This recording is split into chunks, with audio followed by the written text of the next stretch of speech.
Now, could the international community finally be close to a deal on Iran's nuclear program?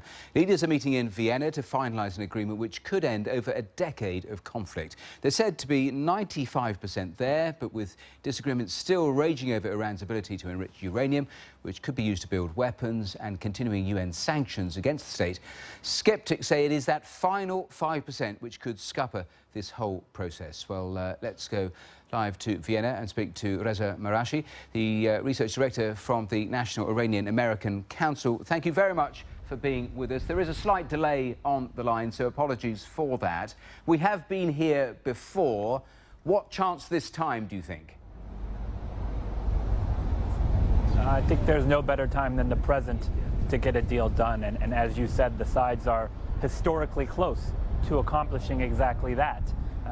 The two biggest outstanding issues that remain are the size and scope of Iran's enrichment program and the speed at which sanctions will be lifted. These are not insurmountable obstacles. Technical solutions are available, but political leaders in Washington and Tehran and other P5+1 capitals must make the decisions that are necessary to get that peaceful solution.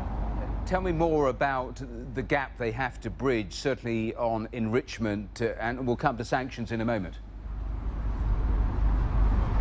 Well, on the enrichment issue, you have Iran that has about 10,000 active centrifuges that are spinning uranium. The Iranians would like to keep that number and agrees to freeze any new expansion over the duration of a deal. The P5+1 would like to cut that number to below 4,000. There's no science to support either position. It is a political need on both sides to maintain. The compromise solution would be to meet somewhere in the middle, 5,000 to 6,000 centrifuges. That would allow both sides to save face and claim victory. The same is true over sanctions. Iran wants most of them lifted straight away. The P5+1 group want it to be phased to see if they actually comply. If you had to guess, and we are going to get a deal, which side has to give more, do you think?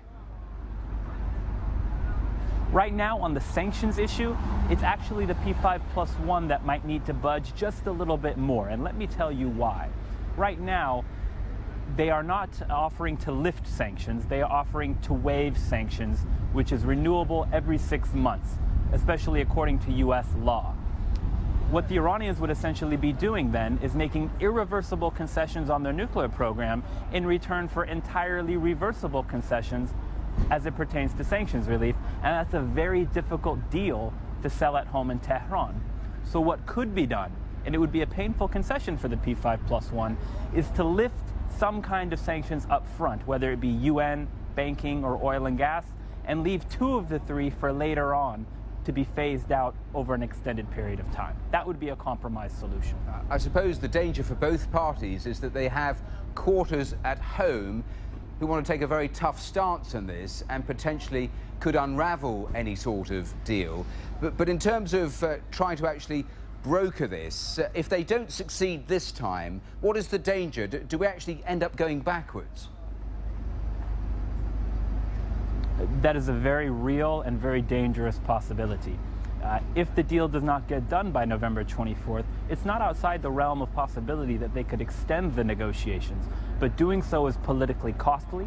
It empowers extremists in Tehran and P5+1 countries who never supported the diplomatic process from the outset. And there's no reason why you need the extra time to get a deal done. When you look at where we stand today, the compromises that need to be made today aren't any different than the compromises that would need to be made 1 month, 2 months, or 3 months down the line. Two quick final thoughts. Two quick final thoughts, because I think we're close to running out of time. But how much is the broader politics pushing certainly the West to make some sort of deal? They have the broader Middle East to deal with, they have IS to deal with. All of that becomes much, much harder when they have this fundamental problem with Iran. No question, the Iranian nuclear issue has been the 8,000-pound gorilla in the room for quite some time. If you solve this issue and put it to rest once and for all, it could serve as the foundation from which security issues across the Middle East could be addressed with Iranian cooperation, and that would be a huge victory for America and the world. I was listening to an Israeli minister only a couple of days ago, and he said if there had to be a choice between a bad deal, which is what they think this is, and no deal, they would always choose no deal. Is that another dangerous factor in all of this, is quite how the Israelis respond, because it's been talked of military strikes in the past over the Iranian situation? Well, our Israeli friends have made their concerns well known for quite some time. I think at the end of the day, though, the P5+1 has done a good job of ensuring that the Israelis do not take actions that would sabotage the diplomatic process altogether.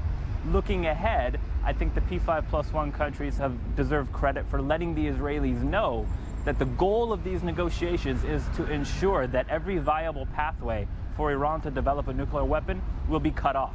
And that is an interest that the Israelis share with the P5+1, and there's no way around that particular issue. So I think we're in good shape, and I think privately the Israelis would concede as much. Well, very interesting analysis. Thank you so much for taking time to speak to us here on